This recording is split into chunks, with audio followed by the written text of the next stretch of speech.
Brilliant. All right. So I want to welcome today Ruth Morgan, who is, as I said, the director of the ANU's Centre for Environmental History and an environmental historian and historian of science here at the ANU, with a particular focus on Australia, the British Empire, and the Indian Ocean world. She lives and works on the unceded lands of Ngambri and Ngunnawal peoples.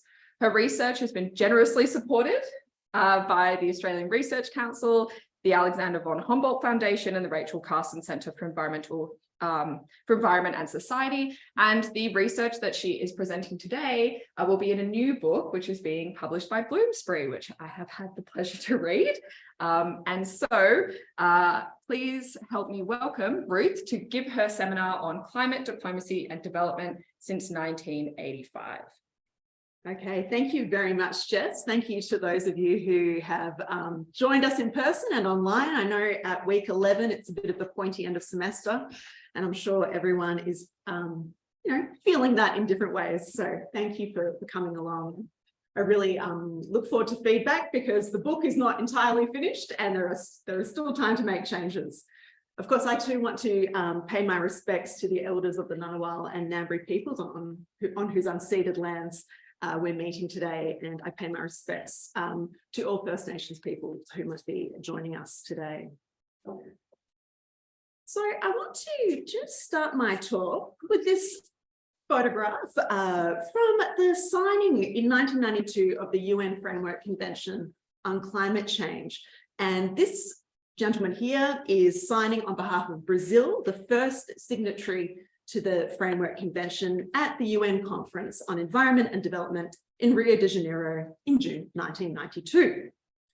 And Brazil was the first of what is now nearly 200 signatories, including all UN member states, UN General Assembly observers, Palestine and the Holy See, UN non-member states, New and the Cook Islands, and the supranational European Union. And each year, these parties get together under the auspices of this framework to negotiate multilaterally, intergovernmentally, their approach to mitigating climate change. And today, as Jess has indicated, I'm taking this opportunity to provide a bit of an overview of my book project and then really zooming in on what I think is one of the key turning points in our story. That is the period from 1985 to the signing of this UN Framework Convention. This is a really foundational document. It's the basis for the next 20 plus years of negotiations that led first to the Kyoto Protocol in 1997 and then to the Paris Agreement in 2015. And later this year, we'll have our first global stocktake based on that agreement to see if the parties are living up to their pledges to curb greenhouse gas emissions, amongst other commitments.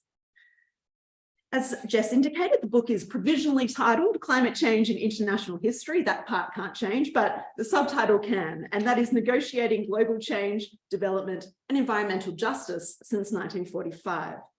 It charts the rise of climate science during the atomic age to the development of a system of international climate governance after the Cold War. And the shape of that system of climate governance has undergone significant contestation and change since this moment in 1992. And the book traces some of the key issues that have mobilized national governments, businesses, scientists, and environmental organizations during their many, many conferences. The key question that I want to answer in this book, and I've stewed over this as I want to do, that is why and how has the world been conditioned to approach climate change as a global problem in need of an international solution? To what effect? And how have the framing of the problem and its solutions changed over time? Now, I don't think it's very surprising to point out that understanding climate change as a global problem has very scientific roots. Thanks to Cold War science, transnational pollution problems, the rise of the environment as a cause for international concern, and then the recognition of the impacts of human activity on the ozone layer have all paved the way for framing the atmosphere, both in global terms and as materially vulnerable to human activity. This process was one negotiated by scientists, international organizations, governments, business groups, and environmental advocates, all actors for whom the global scale has served their interests. and understandings of what was at stake, whether that was planetary change, economic development, social and environmental justice, or the market. So framing climate change as a global problem has been a historical and ongoing process of scientific and political negotiation between diverse interests, individuals, and institutions for whom this international arena affords the means to enclose the atmosphere. And let's see if I can make that all work. So let's turn now to 1985, as promised in the title. This is when delegates at a meeting in the Austrian town of Villach produced the first international scientific consensus on the role of increased carbon dioxide and other greenhouse gases on the atmosphere as a result of human activity. They said it's now believed that in the first half of the next century, a rise of global mean temperature could occur, which is greater than any in man's history. Although more research was necessary, they agreed that the time had come for governments to limit the emission of greenhouse gases and to consider the greenhouse question in their planning. For the New Scientist magazine's Fred Pearce, this was the week that the climate changed. Scientists from 29 countries had met there under the auspices of the WMO's World Climate Programme to undertake a scientific assessment of the climatic impacts of these increasing atmospheric concentrations of greenhouse gases. And two aspects of the discussion really stood out to the participants. They recognised that it wasn't just carbon dioxide that they needed to be worried about. There were additional greenhouse gases associated with human activities that would also contribute to climate change. So this meant that the warming period that they had anticipated to arise from a doubling of the concentration of carbon dioxide would actually occur much sooner than they had actually predicted. So that was, they thought, around the 2030s. And the second aspect of their meeting that struck them was that they had gathered not as representatives of their governments, but rather in their personal capacities. So as participants observed, they could shed their national policy perspectives, which could afford them the scope to make recommendations that were far more inclined towards policy than science. So they could go beyond that scientific brief. Fresh from his leading role in negotiating the recent Vienna Convention on the protection of the ozone layer, Egypt's Dr. Mustafa Tolba, the executive director of the UN Environment Programme, had especially great ambitions for the Villach meeting. Since his speech at the 1979 World Climate Conference, he had shared widely his sense of urgency that a world plan of action for dealing with the carbon dioxide problem should be developed. And he spread this message from Nairobi to Buenos Aires and New Delhi to Tokyo and New York City, arguing that such was the interdependence of the global environment that attending immediately to this problem was critical to achieving, quote, development without destruction. That nations had agreed to the Ozone Convention as recently as March 1985, he believed, was a testament to their political maturity, because for the first time, nations are agreeing to take steps to ward off a threat that may be still far in the future. It was just months later that the hole in the ozone layer was discovered, and that reinforced the timeliness, the wisdom of that early intervention, and I think offered a lodestar for the discussions at Villach. In remarks he made on the eve of the Villach meeting, Tolba articulated his case for the more public role of scientists, such as those gathered in Villach. He stressed the need for science to inform decision-making and that the International Council of Scientific Unions should use its reputation for objectivity to hammer home to governments the advantages that accrue to all nations from environmentally sound, sustainable development. So this is before the Brundtland Commission releases its report, but already that language of sustainable development is very well developed. At Villach, he called on the scientists to inform a wider debate on such issues as the costs and benefits of a radical shift away from fossil fuel consumption. Now, following his recommendation at this meeting to form an international coordinating committee on greenhouse gases, a group of 7 gentlemen gathered at the headquarters of the WMO in Geneva in early July 1986, so about a year later. Villach's sponsoring organisations, the WMO, that's the World Meteorological Organization, the UN Environment Programme, and the International Council of Scientific Unions, each nominated 2 scientists for this task force. And their role was twofold. First, to conduct biannual reviews of international studies related to greenhouse gases, and second, to make assessments of the changing concentrations of those gases and their effects. And to these ends, the group sought to develop a mechanism that would disseminate this information to a wide audience, not only governments, but to wider publics. The template for those endeavours was his coordinating committee on the ozone layer, which had been led by the director of NASA's Mission to Planet Earth project and reported directly to the UN Environment Programme. He had seen the efficacy of this model firsthand, with the scientific consensus paving the way for the adoption of the Montreal Protocol. And he anticipated a similar role of political legitimation for what would become the Advisory Group on Greenhouse Gases. Now, unfortunately, circumstances in the late 1980s conspired to limit the work of the original group that had been nominated. And it ended up falling to ecologist Gordon Goodman, who was the director of Sweden's Bioinstitute, to really take the lead of this group. So to advance the initiative further, he partnered with two scientists from the US, who were already veterans of the atmospheric politics of Reagan's US, the physicist Michael Oppenheimer of the Environmental Defense Fund, and ecologist George Woodwell of the Woods Hole Research Centre. They had funding from the UN Environment Programme and various philanthropic foundations, and they embarked on two further meetings in 1987 at Villach again and Bellagio. They really hoped that these meetings would influence policymakers. First, they met with nearly 50 experts from universities, environmental advocacy groups, and some national environmental agencies. And then they followed that meeting to really, I suppose, discuss their options for limiting or adapting to the changes that they forecast. And they really turned to the policy implications of those findings.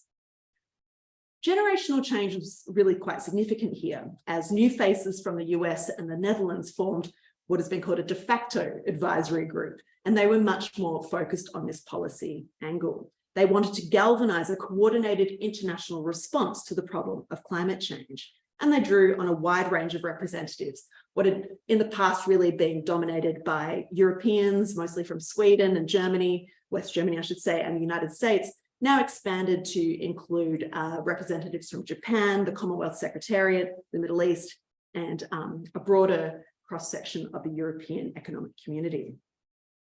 They now believed it was time to negotiate an international agreement on a law of the atmosphere, as they called it, or a convention similar to the Vienna Convention on Ozone.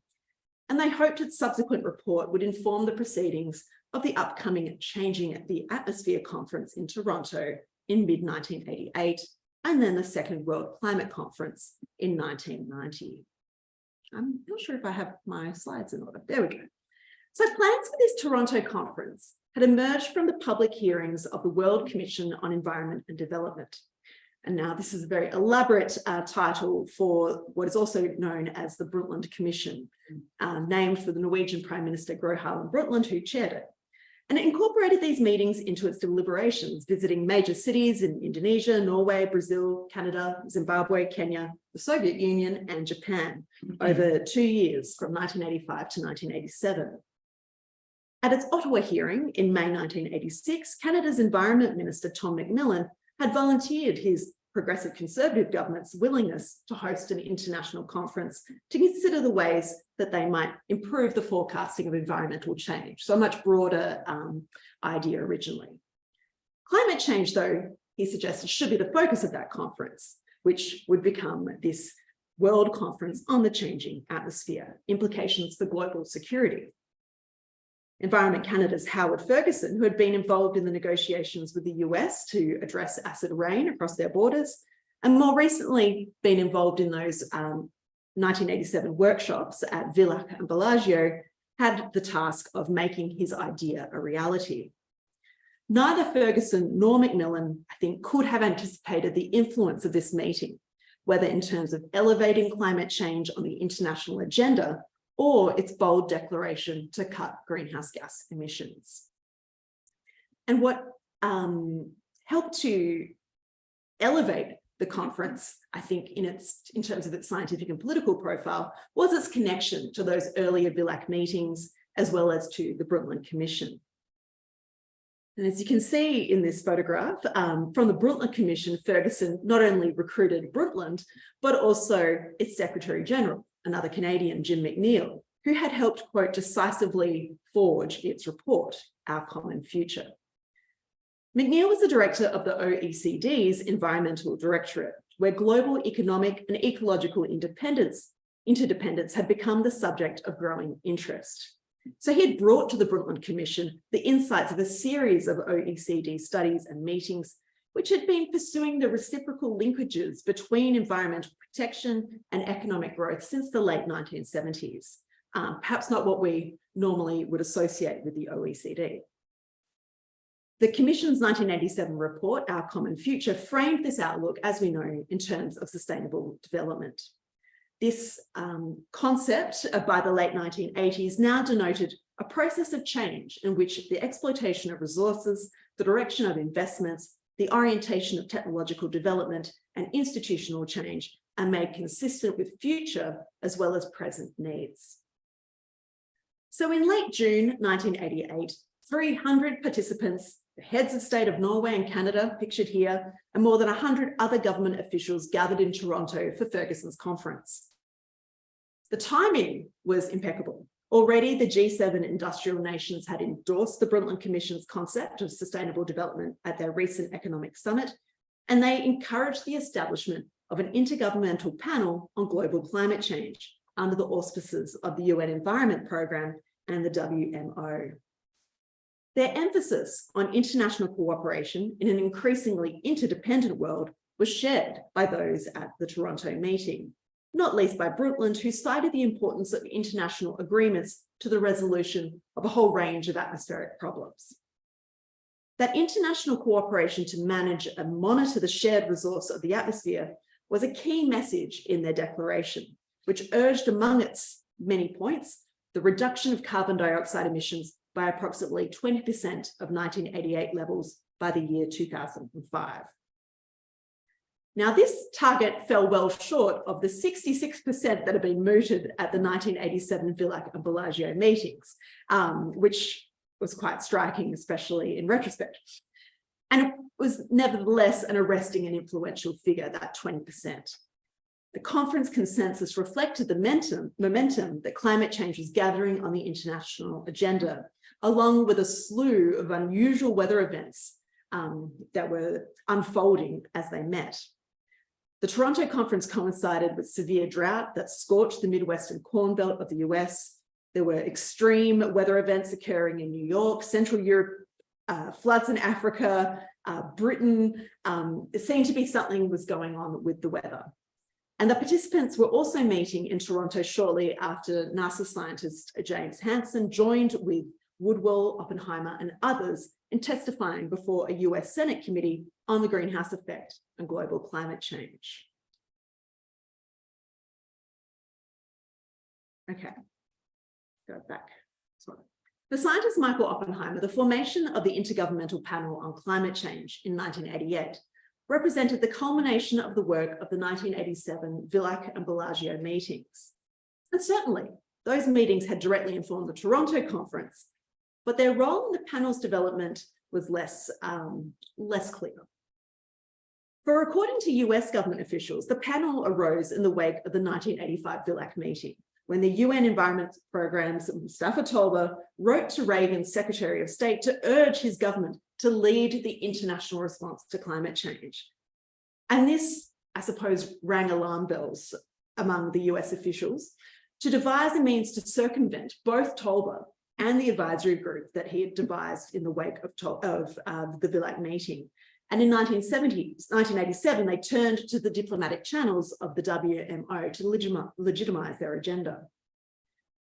Although the mechanism did have US roots, the organization's Australian first vice president, John Zillman, recalled its emergence somewhat differently in offline discussions between the US and Australian delegations to the Congress that received general support in subsequent committee and plenary discussions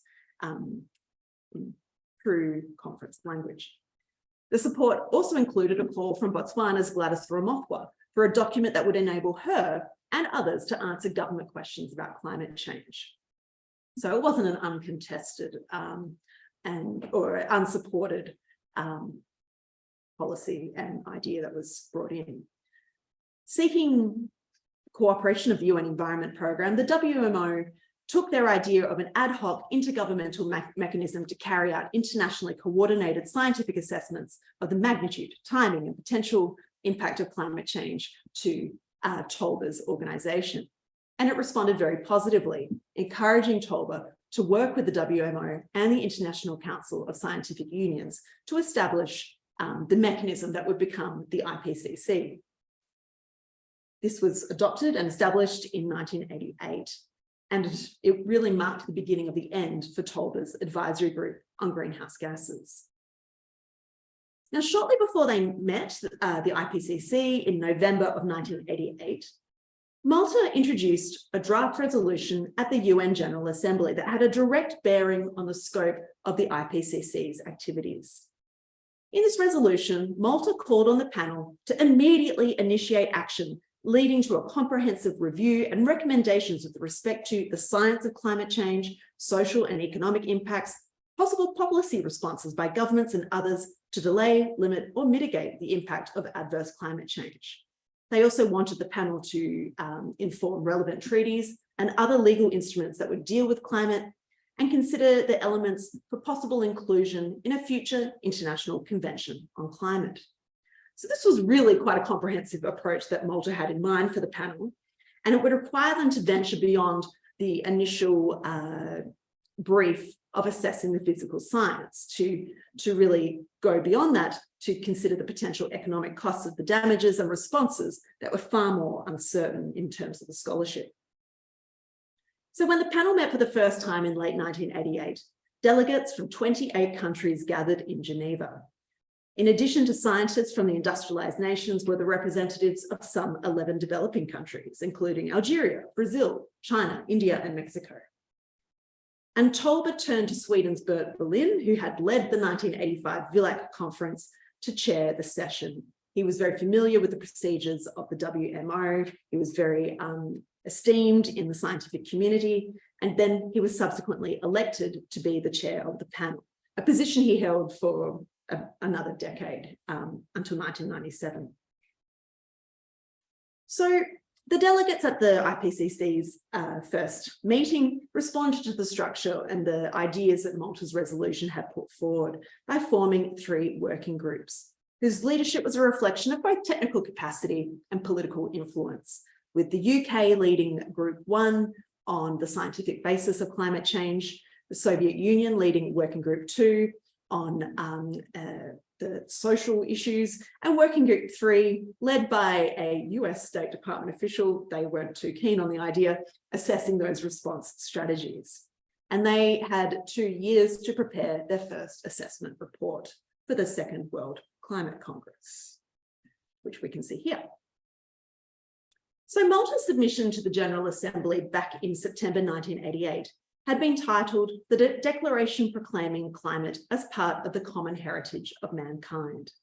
It cited the conclusions of the 1985 Villach meeting and the negotiation of the Montreal Protocol on ozone protection, and it called on nations to confront climate change on a global basis, for the issue affects humanity as a whole. The subsequent negotiations led to its adoption in December of that year as a resolution on the protection of global climate for present and future generations of mankind, in which their common heritage concept, which was associated with the deep seabed, was replaced by common concern.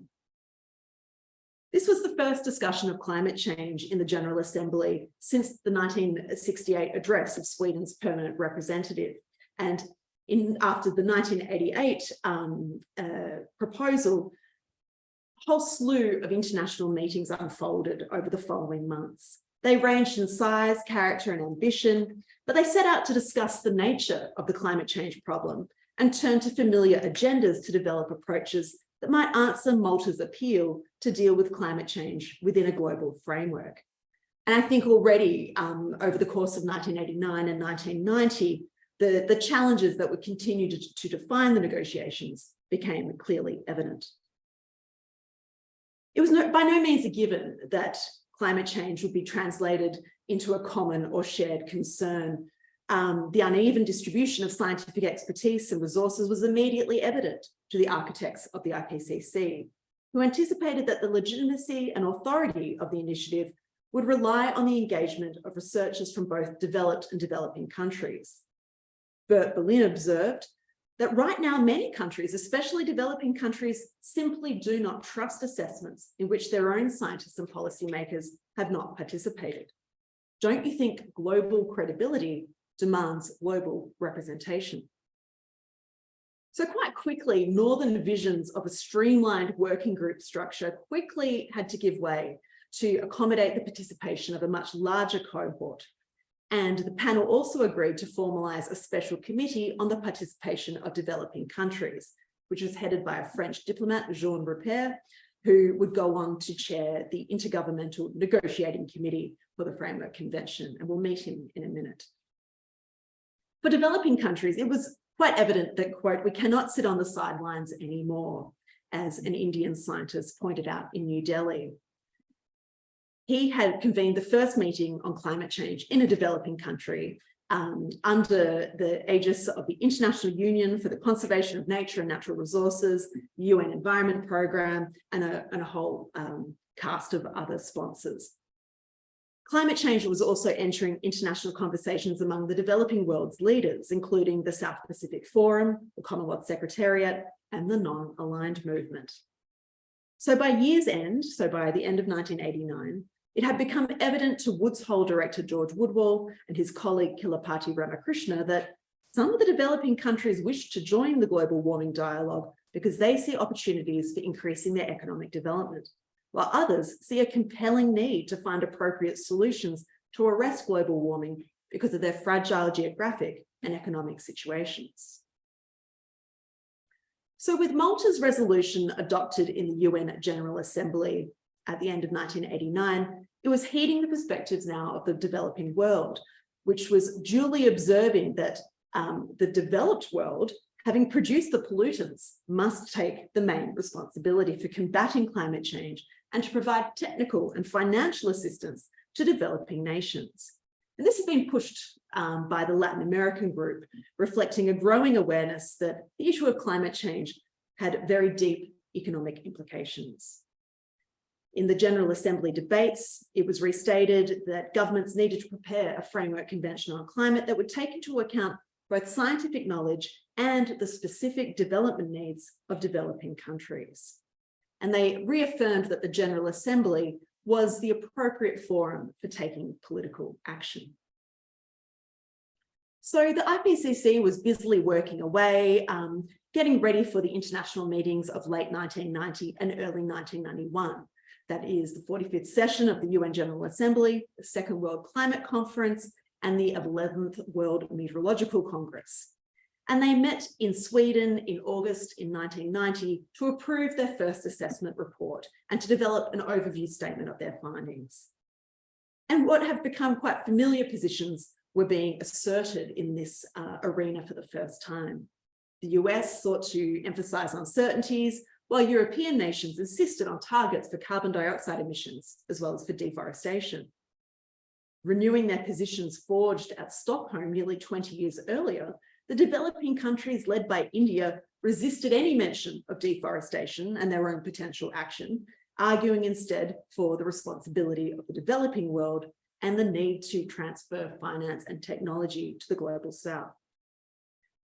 As they assembled for the Second World Climate Conference in November 1990, the meeting's Canadian organiser, our friend Howard Ferguson, successfully attracted several heads of state to Geneva from Jordan, the UK, France, and Tuvalu, who we can see on the screen here. They were joined by some 900 participants from nearly 140 countries, representing 80% of the United Nations, while the scientific program involved nearly 750 participants from over 115 nations. There, the dominance of delegates from the developing world helped to ensure that those nations made their mark on proceedings. They pressed their case for the meeting's recognition of the special needs of their countries, with various recommendations stressing the need for technical and financial support to encourage sustainable economic development along environmentally beneficial pathways. For a small group of island nations, Geneva marked a key moment in sharing their cause with the world. In his opening address to the conference, Tuvalu's Prime Minister Penu seized the opportunity to remind delegates that we in the Pacific, the Caribbean and elsewhere had done the least to create the hazards of the greenhouse effect and sea level rise, but now stand the most to lose. Now, these nations were ultimately disappointed with the climate conference's rather pared back ministerial statement, but they did come away from Geneva having formally organised themselves as the Alliance of Small Island States. And they understood that their interests might be better served collectively as a United Nations bloc in the upcoming negotiations of a convention on climate change. Environmental groups that had also been following these proceedings in Geneva were also gesturing to the newly salient precautionary principle in their own conference statement. Their statement was coordinated by the head of the newly established Climate Action Network in Europe and declared that the world had embarked on an unprecedented global experiment with the climate system. They stressed that scientific uncertainties should neither be ignored, nor should they be allowed to serve as an excuse for inaction. And just a few months earlier, the UN General Assembly agreed to a resolution to hold a conference on environment and development, which will be held in Rio de Janeiro in June 1992. This conference arose from the recommendations of the Brundtland Commission and echoed the issues raised by the non-aligned movement's newly created South Commission, with its emphasis on the responsibility of the developed nations for environmental problems and the need to have technology and finance transferred to the South. So in terms of the substance and dynamics of the climate negotiations, the developing countries were not going to be latecomers, as they had been in the ozone process. For many of those countries, ozone depletion had not really been a priority concern, not least as the effects of the ozone depleting gases appeared to be centred at the poles and higher latitudes, where fears of skin cancer among fair-skinned populations had really triggered government concern. So, having felt rather excluded from the preparations of the first IPCC report, developing countries advocated for the formation of the intergovernmental, I think it should be, negotiating committee under the auspices of the UN General Assembly.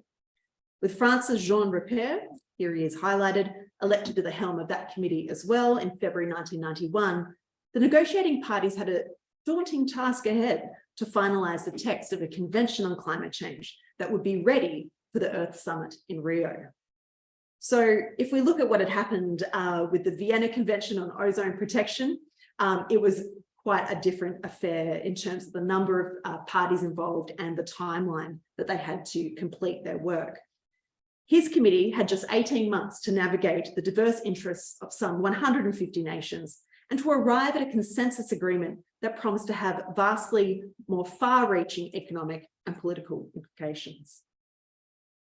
It would be difficult to overstate, I think, the influence of the emerging ozone regime on the ensuing negotiations of the Framework Convention. In technical terms, it followed the Vienna approach of negotiating a framework convention, establishing general obligations, and a rough legal and institutional framework for future action.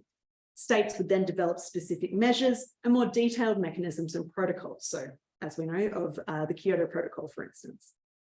This approach, its advocates believed, would allow for the negotiations to proceed in an incremental manner that would accommodate emerging scientific evidence and encourage ongoing conversations between different countries, which they hold on a very regular basis.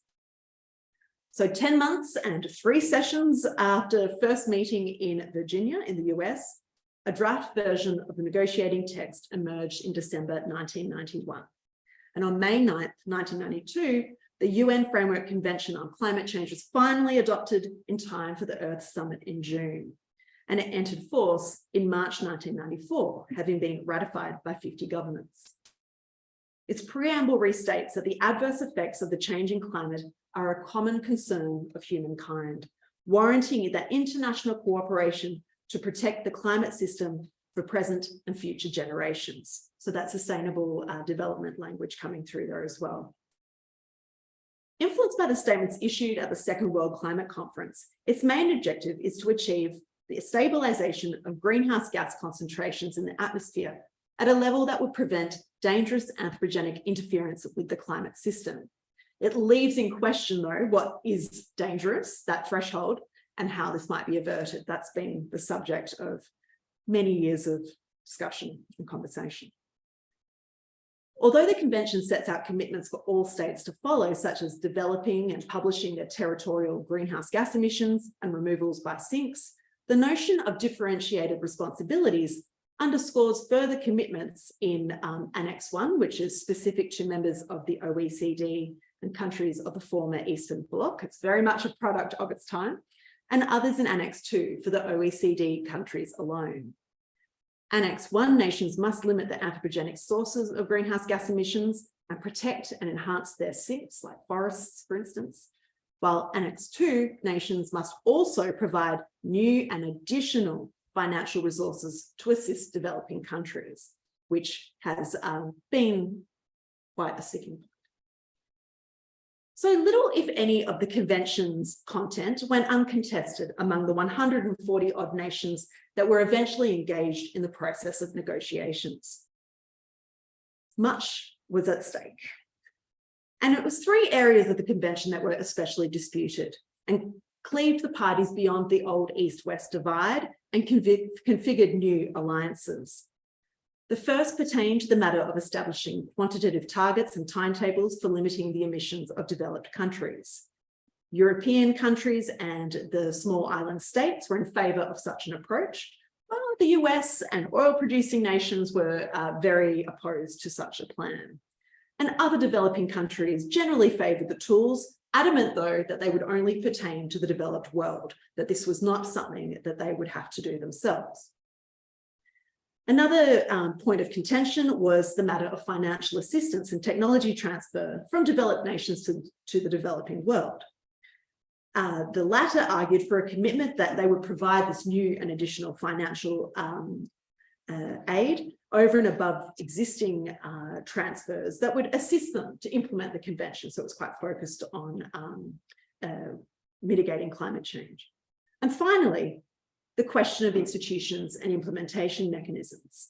The developed world saw very strong implementation machinery, while developing countries understandably resisted what they perceived to be both an affront, as though they needed this kind of scrutiny, and a threat to their sovereignty. And we shouldn't have been surprised that these positions revealed themselves during the negotiations, given their foundations in questions of energy dependence, the prevailing geopolitical and economic status quo, and vulnerability to the likely consequences of climate change. Given the implication of the Convention for energy use and energy sources, which are directly related to greenhouse gas emissions, reliance on particular forms of energy closely informed the way a nation engaged in the negotiating process. So just as an example, energy exporting nations like the UK, Norway, and Australia are pretty lukewarm on the question of targets.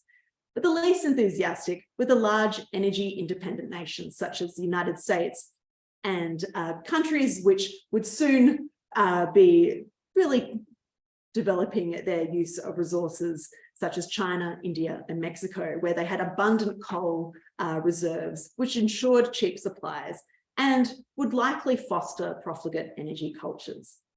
With the Soviet Union, these were the countries that collectively accounted for about half of the world's greenhouse gas emissions in 1991. It followed that those countries, particularly the US and Australia, were home to proactive political lobbies that agitated for the protection of their fossil fuel industries from agendas to curb greenhouse gas emissions. And the influence of these lobby groups extended to the negotiations of the Framework Convention, where we had the World Coal Institute helping to draft one of the articles where there would be special consideration for countries whose economies are highly dependent on producing or consuming fossil fuels. We have President George Bush on the screen here. Well, during the 1988 US presidential election campaign, he had declared that those who think we're powerless to do anything about the greenhouse effect are forgetting about the White House effect. But he wasn't too clear on turning up at the Rio Earth Summit because he made it clear that if a climate convention with specific commitments for signatories was agreed, then he wouldn't attend. This was part of the US's ongoing position, really, where the developing countries were expected to contribute to mitigating climate change as well. It's a real point of contention until rather recently. After the Earth Summit, to which Bush, as you can see, acquiesced, he did end up appearing, a seasoned US negotiator characterized the White House's position as such: suspicious of multilateral institutions and proposed measures of a non-market nature, hostile to actions that might seem to kowtow to a demanding third world, and negative on perceptions of environmental activism. And we have to keep in mind that it wasn't that much earlier, in the mid-1980s, that both the US and UK had withdrawn from UNESCO. Such was their feeling on these kinds of issues. So we shouldn't be all that surprised. Guiding much of the developing world's approach to these negotiations were questions of equity.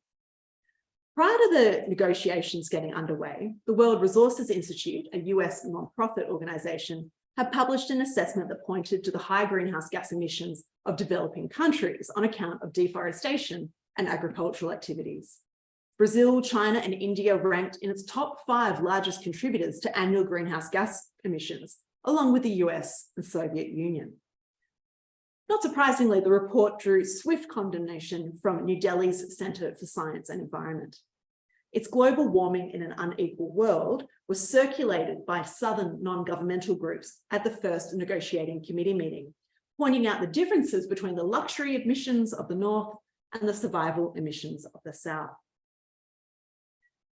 For the developed countries watching this unfold, they interpreted this developing world position as a renewed attempt at the new international economic order of the 1970s. Australia's negotiators reported after the 4th meeting of the negotiating committee in late 1991 that the objectives of the dominant ideologists of the South, India, China, Malaysia, and Mexico, relate less to the protection of the global environment than to the reversal of the imbalance of wealth between developed and developing countries through inter alia, the acquisition of Western technology and financial assistance. Pakistan's Tariq Haider, who had led the developing world's negotiating bloc during both the Rio and climate negotiations, saw the situation rather differently. In his view, the developed countries sought to give primacy to global environmental protection at the cost of the universal right to development. Relatedly, he continued, the developed world feared their own high per capita emission levels and consumption and quality of life would suffer if the developing countries were allowed unlimited economic growth. So the notion of common but differentiated responsibility that eventually emerged, first as Principle 7 of the Rio Declaration and then in the Climate Convention, was a compromise between the developed states, which sought to avoid any notion of historical or legal responsibility, and the developing states. So to conclude, I want to return to my key question of why is climate change understood as a global problem in need of an international solution? The path from the 1985 Villach meeting to the signing of the UN Framework Convention on Climate Change in 1992 follows what was an issue measured and framed by scientists from the developed world and encouraged by the UN Environment Programme, to one that became a rallying point for national governments after the fall of the Soviet Union. The negotiation of that engagement rested on the foundations of international environmental governance that had emerged in the late 1960s and continued into the 1980s with the ozone regime and the Brundtland Commission's framing of sustainable development. Having understood climate change as global, national governments of all stripes saw that their claims to the atmospheric commons were at stake and mobilized intergovernmentally to ensure their interests would be best served, not by relinquishing their sovereignty to the UN Environment Programme or to freewheeling scientists unaccountable to national constituencies, but by engaging with each other via the Framework Convention. Thank you.